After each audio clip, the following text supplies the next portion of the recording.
Hello everyone, ఎలా ఉన్నారు? బాగున్నారా? ఈరోజు నేను ఆంధ్ర మూత గోంగూర పచ్చడి, మీలో ఎంతమంది తెలుసో నాకు కామెంట్ రూపంలో తెలియపరచండి. ఆల్మోస్ట్ అందరికీ తెలిసే ఉంటుందిలే ఫ్రెండ్స్, కాకపోతే డిఫరెంట్గా చేశాను నేను.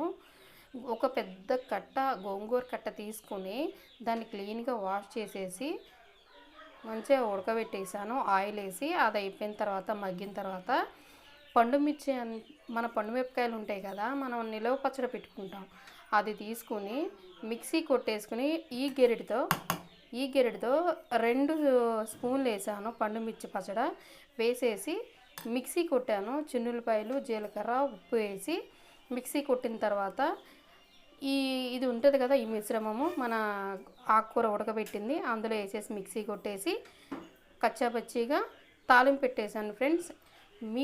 మీరు కూడా చేసుకోండి. మీకు బాగా వచ్చిందంటే నా కామెంట్ రూపంలో తెలియపరచండి.